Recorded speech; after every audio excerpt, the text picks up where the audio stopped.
Hello, everyone, and welcome to Mountain Blade 2 Bannerlord. You have no idea how much I've been waiting forward to say this. It's the very first video on my channel, and we're going to be doing a full fledged campaign on this. So, for those of you who aren't aware of what Bannerlord is, it's a game where you play as a character and you're an adventurer, and your goal is to essentially do whatever you want. You can be a lord, you can become a king, you can become a simple looter, you know, or a bandit, or you can become a trader, right? And you can become any something in between all of those things. This is also a game that encourages mod support, so you're going to have multiple mods which also reworks this and makes multiple other aspects come true. For example, we had a mod in the original Mountain Blade which converted everything from the main game into a Viking era, and then subsequently, of course, those modders were contacted by Tail Worlds and they created a proper DLC for it in itself. So I'm really glad to see you guys here. I hope we have a wonderful time, and let's start off new campaign.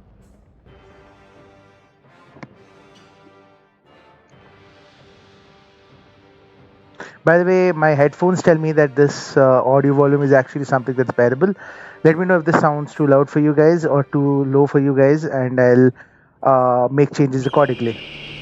For 500 years, the Calradian Empire dominated the continent. All right. Its armies scattered foes before them. The strongholds of proud tribes crumbled beneath its engines of war. From the forests of the north to the wastes of the south, all was brought beneath the standard of their legions.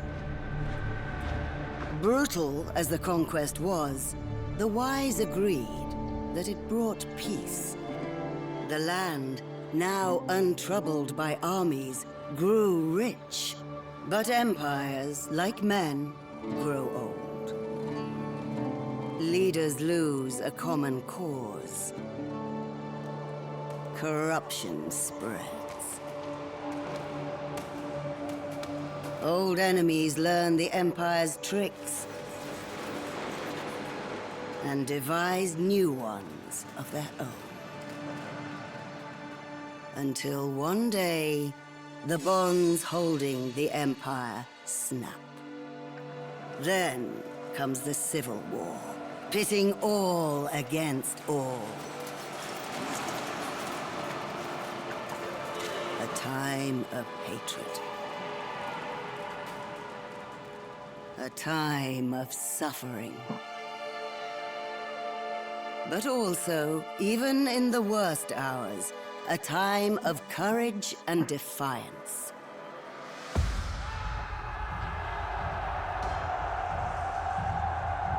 As new leaders arise, from new places and new peoples, to turn back the tides of destruction and bring forth a new world from the ashes of the old.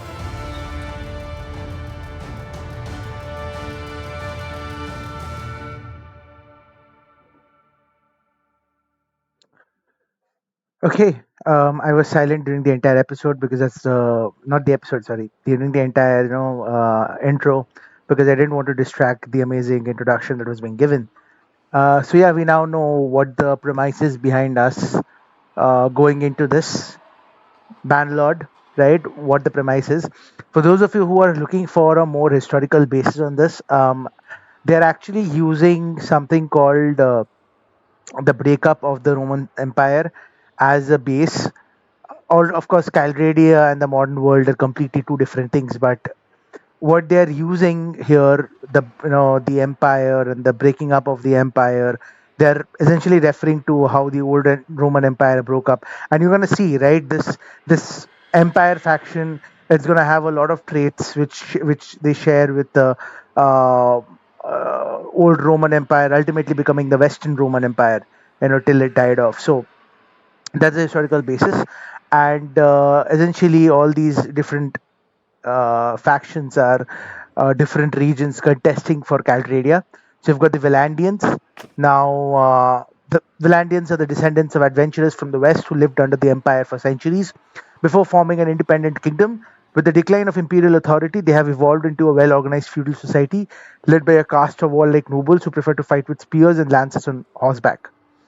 Obviously, as you guys can understand, the historical basis for the Valandians are the medieval Western empires, England, France, those kinds of people. They are, they are the historical basis for the Valandians. So if we come from Valandians, if we choose our character's culture as Valandian, we're going to get 5% more renown from battles, 15% more income while serving as a mercenary, 10% production bonus to villages that are bound to castle. However, we're also going to get a debuff, and that's the recruiting lords to armies costs 20% more influence. And every single one of these cultures, you're going to have something as a buff, something as a debuff. So essentially, it depends on your playstyle.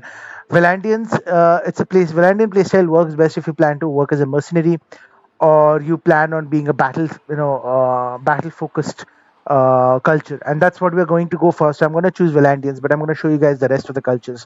So we've got Sturgians. Sturgeons are the descendants of the foreign tribes of northern Calradia. As the empire expanded into their cold forests, they found a ready market for the luxurious furs of woodland animals whom they traditionally hunted and trapped. Sturgeon chieftains became princes, vying for preeminence with the help of Nord mercenaries who migrated into their realm. They are good hunters and wanderers traveling far in search of opportunities for both for trade and plunder. Recruiting and upgrading infantry cost troops are 25% cheaper. Armies lose 20% less daily cohesion. Sturgeons are, by the way, essentially the historical counterpart to Vikings, or being more specific, they are the historical counterpart to, I think, Gaulish Viking culture. They are the historical counterpart to them. The Vikings come from the north, and so these people come from that particular area, Scandinavia. Sorry, the Vikings come from, and these people come from. They are in the north in Calradia. Then we come to the empire. So the Calradian Empire is in decline, quote unquote, as I told you, it's Roman Empire. Even before the suspicious death of the Emperor Arenikos, the once united realm was torn by political rivalries. Today, those factions are in open war, yet Calradians endure. Their methodical study of defensive strategy, in which garrison cities slow down invading forces until mobile field armies can come to their rescue, helps hold their neighbors at bay. 20% less garrison troop wage. Being an army brings 25% more influence. Village herds cost increase 20% less. Okay, so for the Empire, now what we need to understand is, if you're starting a new playthrough and you've never played this game before, I think the Empire is the easiest course of action for you to take. Simply because the amount of units they have, the amount of units they have is way more. The amount of towns they start off with is way more. And more importantly, there is a concept of noble units in the game, which you guys will see later on. But in just a noble unit essentially is a specialized unit class 3. You cannot get a noble unit from regular units. You need to recruit these special units in some certain villages, right? Now, for all cultures, there is like one or two villages in every single culture that are creating these noble units.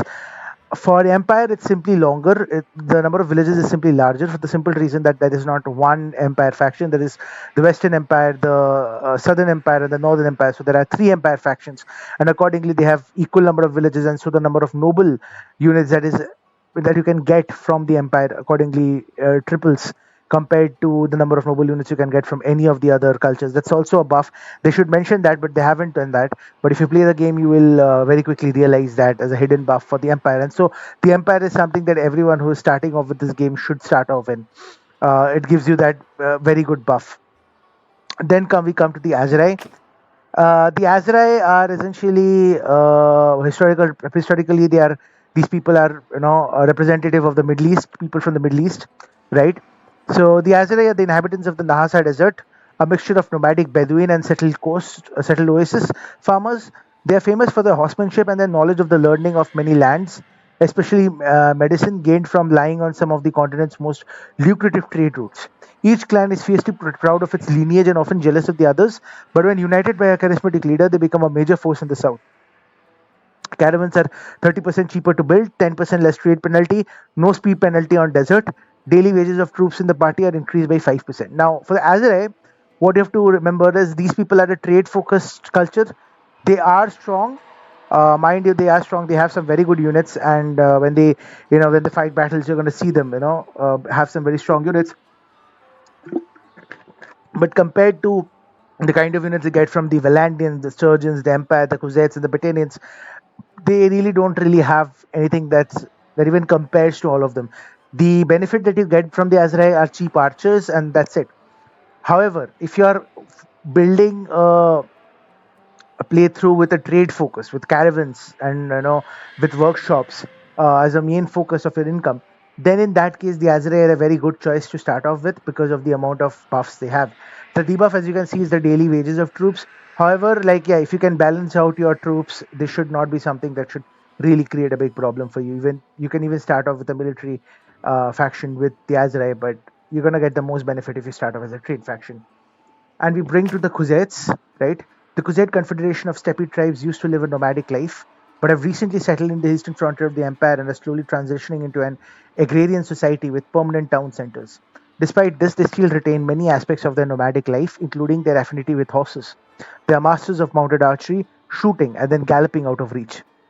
As you guys can understand, anyone with some basic understanding, we're going to realize that the Kuzets stand for the Mongols, and just like the Mongols, these people have the best horse archers in the game. Um, Archers as well, these people have some pretty good one of them. And the biggest advantage you get is that you get horse archers pretty early with the Kuzets. You get cavalry and horse archers pretty early on with the Kuzets. So that's a very strong buff that these guys have. The debuff obviously is that their cavalry is not really as strong defensively as compared to the Empire's cavalry. Empire's cavalry can steamroll over these guys, no problem. The Valandian cavalry can steamroll over these guys, no problem. But the horse archers, now that's something that these people have. By the way, horse archers is a special kind of troop that only the Khuzaits, the Empire, and I think that's it. The Khuzaits and the Empire have. I don't think. Oh yeah, the Azerais have horse archers as well. So Azerai, Khuzaits, and Empire have horse archers. At least horse archers worth mentioning. I think the Sturgeons also do have some poor horse archers, and so do the Battanians.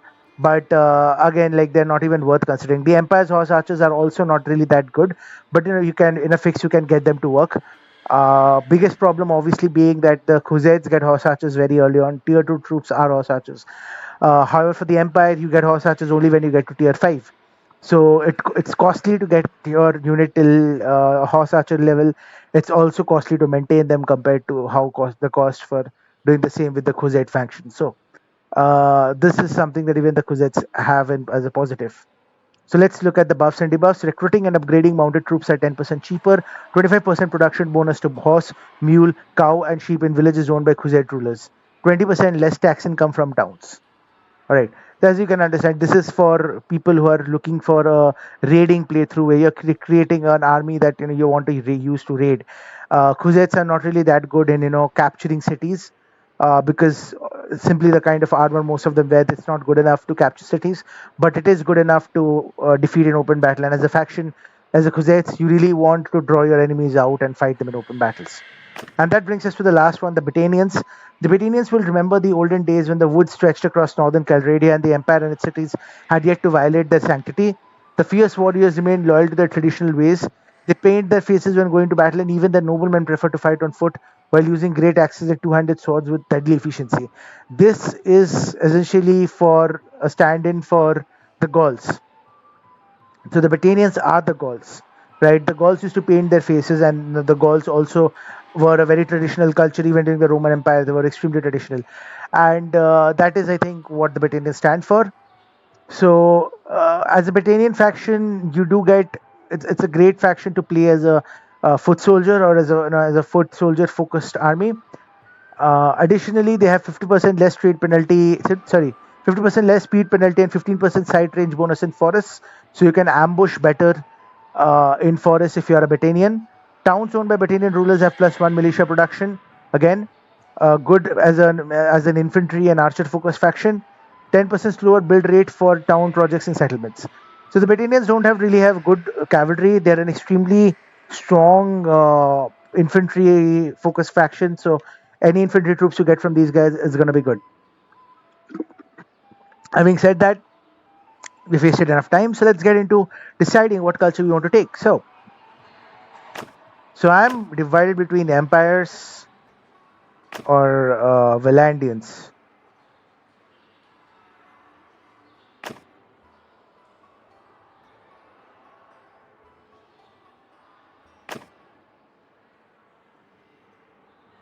Yeah, you know what? Let's go with the empire. Yeah, let's go with the empire. Other benefit is also is, if you're from the empire culture, then you capture the empire settlement, and you're gonna get very less of paying gold disparity because you're also from the same faction. So that's something that helps. Let's go next. Okay, so let's quickly build our character. I need him to be darker. I think this is he's still too white.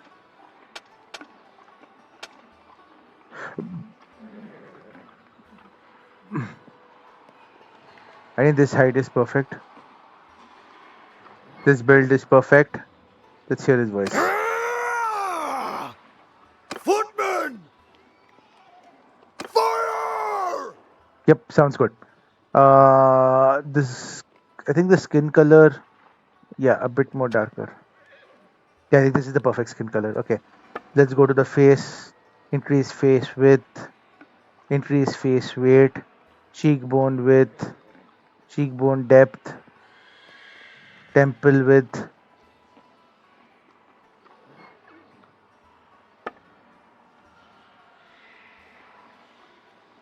Where's the eye color? There you go, eye color sorted. Mouth width,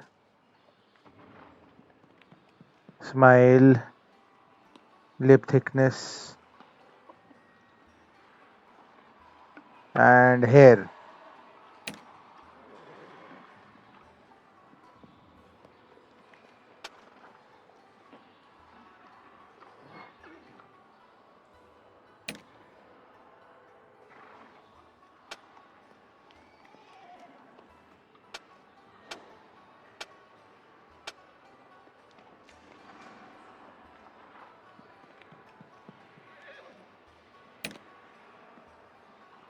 Do you think he looks good? Yep, he looks good. Next. Okay, so we need to choose our family now. You are born into a family of. So I'm going to be doing this not as per the benefits and negatives of it, but I'm going to be doing this based on the kind of story I want to live. Right. So I was born into a family of landlord retainers. It's actually one of the best stats you can get because you get 10 skill levels, a focus point to riding, and polearm, and one attribute point to vigor. Okay, next. As a child, you were noted for, again, depending on which one you pick, you get a benefit. So I'm going to go for horses because I want to get a good horse. Essentially, I want to become a good cavalry early on. Again, it's called Mountain Blade for a reason. As a cavalry, you do have benefits that you don't get as a foot soldier. Like all village children, you helped in the fields. You also herded the sheep. Next. As a youngster growing up in Caltradia, war was never too away. You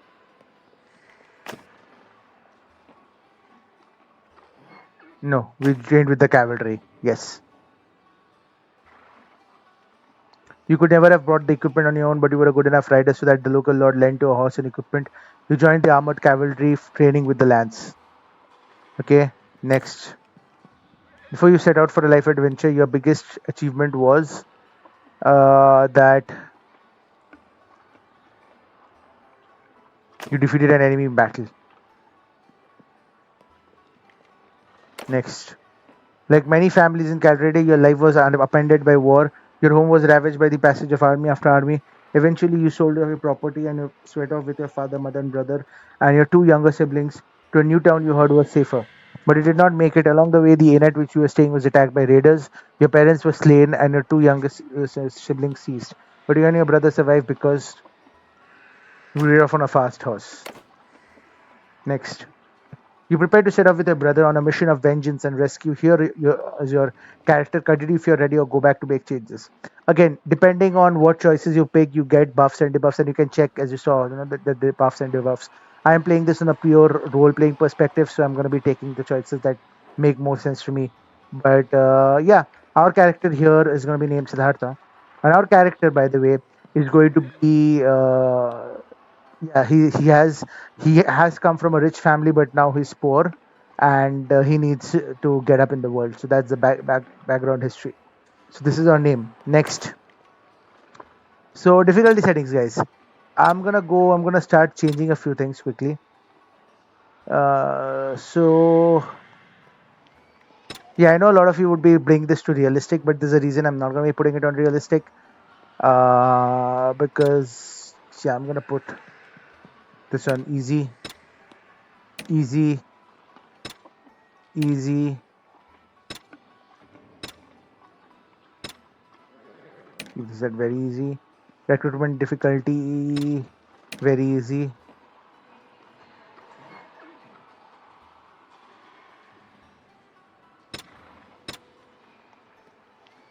Clan member death possible, realistic. Enable birth and death. Hero deaths in combat. Enable battle death for all heroes. Auto allocate clan member perks. Okay, let's start the game.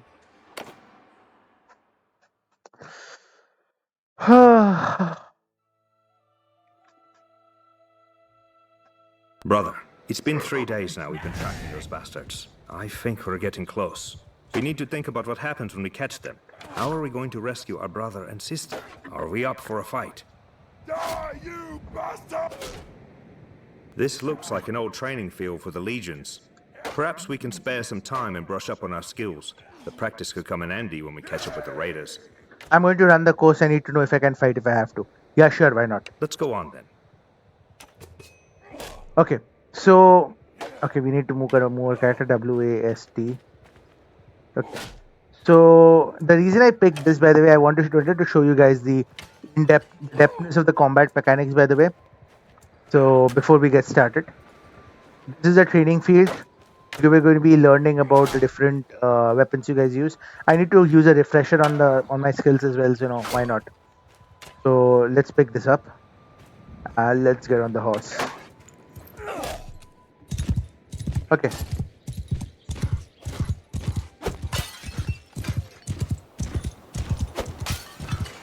There are multiple ways to. As you guys can see, I'm already using different ways to hit the troop target. I can also use this.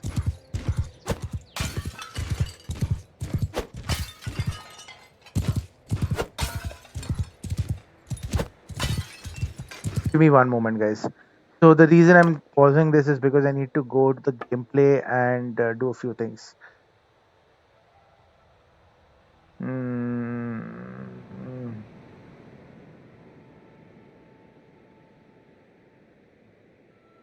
Target direction, no. Target critical, yes. Report damage, no. Report shouts, yes. Report experience, yes. Personal damage, no.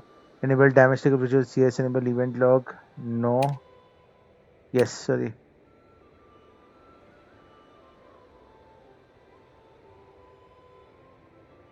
You know what? Let's keep report personal damage as well.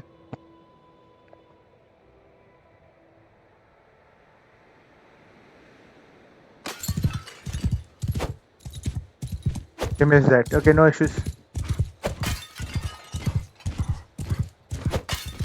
So as you guys can see, there are multiple ways of actually using a weapon, and it all depends on timing actually, on how powerful the blow is. Once you complete the tutorial, you guys are going to see me show you this very fact. Depending on where you hit, depending on the speed of your hit, depending on the technique you're using to hit, they all depend, and they all come together to decide on your damage, come together to decide on where you hit. So you need to be extremely careful and precise.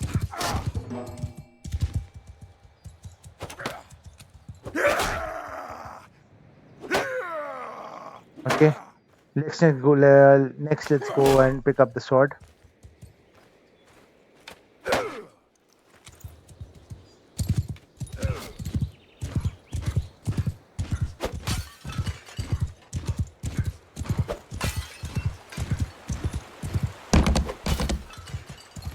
It might seem easy, guys, but trust me, when you are doing this for the first time, it's super difficult. Just giving a warning because I know this happened with me. You know, when I first was playing the game, at I saw YouTubers over there doing this pretty easily, and I was like, "Oh wow, this is super easy." And then I was failing to do it, and then I was like, "What happened? Am I that bad?" No, you're not that bad. It's just this game requires a lot of practice. And this is, by the way, not even the tough bit about it. You're gonna get the hang of using a weapon pretty soon, and then more importantly, when you're using a specific type of weapon, you're gonna get the hang of using that specific type of weapon perfectly very soon. Same thing with bow and arrow. Same thing with mounted archery. Same thing with the crossbow. You'll get the use of hanging the weapons get the hang of using the weapons pretty soon.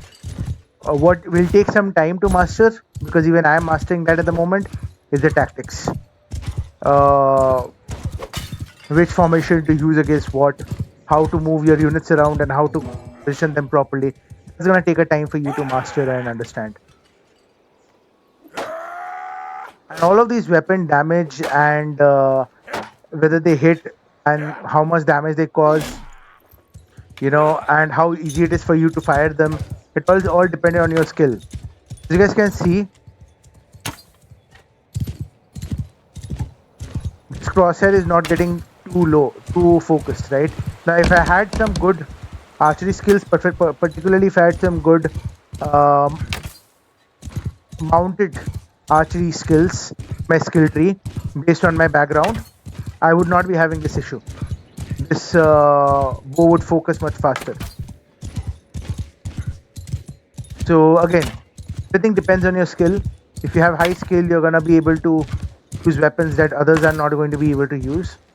And if you have high skill, you're gonna do more damage with similar weapon that might be something that before you have that skill and before you have that level of expertise, you are not being able to do before. So all depends on what the actual skill that is you have, both in firing the weapon or in using the weapon, as well as in the skill tree perks that you have managed to get while using the weapon. I'll show you guys the upgrade system once we are done with this whole training simulation, so you guys can see. By the way, unfortunately, coming here and practicing does not upgrade your skill tree. You need to, actually go out in the battlefield, kill men while using a weapon, and that is going to give you guys more and more skills and skill points to use elsewhere. All right, let's move on to the archery training then.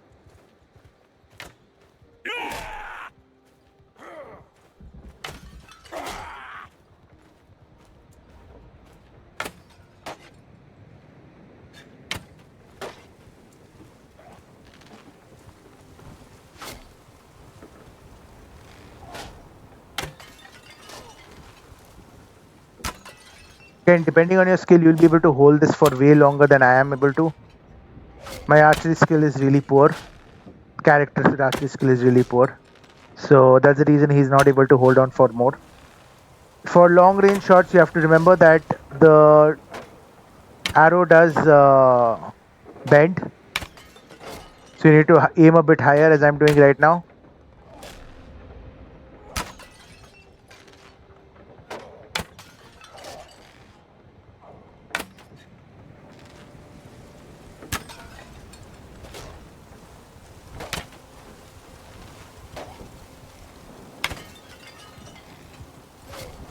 Patience and fire. Next, we're going to be going to do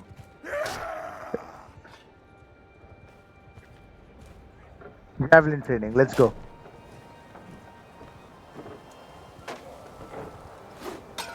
As you guys can see, a javelin has significantly shorter range, but is also way more powerful than an archer, than arrow. And also you just need one weapon slot to use it.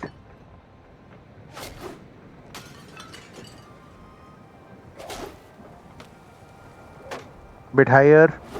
I should be able to hit it. No, missed it again.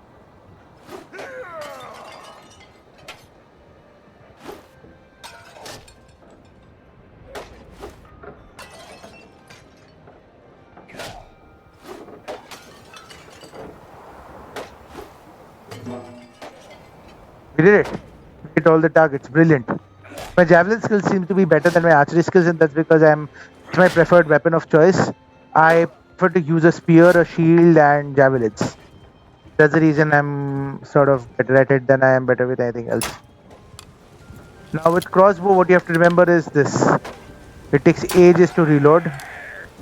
It does have a slight bend at longer range, but for short range it goes straight.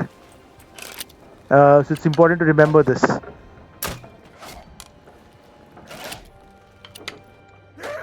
So as you guys can see, it takes a lot of time to reload.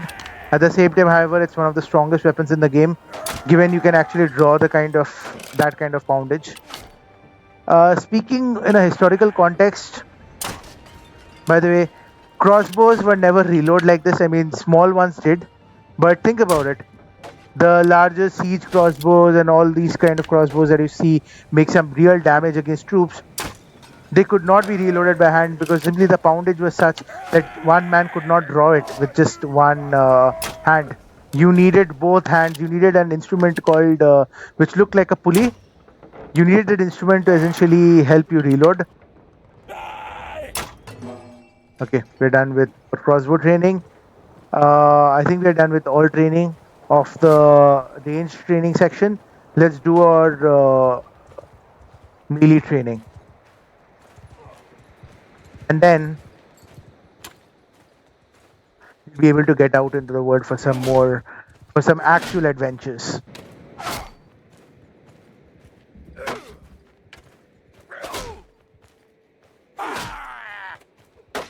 Alright, let's do our one-handed sword and shield training. Here we are.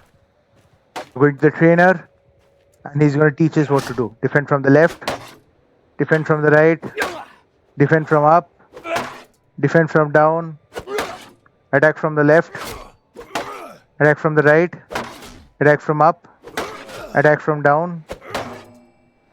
Okay. I'm not going to be doing the advanced melee training, guys, because it's simply completely useless given the current scenario. I'm going to be just doing the basic one. You guys can see how complicated these movements are. The same movement, by the way, which I was using on the horse to attack from different angles. We're done with it. Alright. I'm not doing the advanced training, guys. I'm skipping over to start the main game. Right?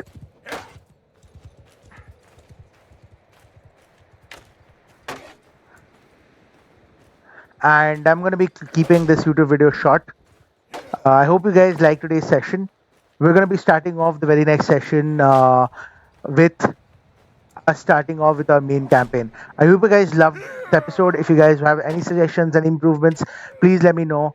I'm gonna be seeing you guys next time. Hope you guys had a great day. See you. Goodbye.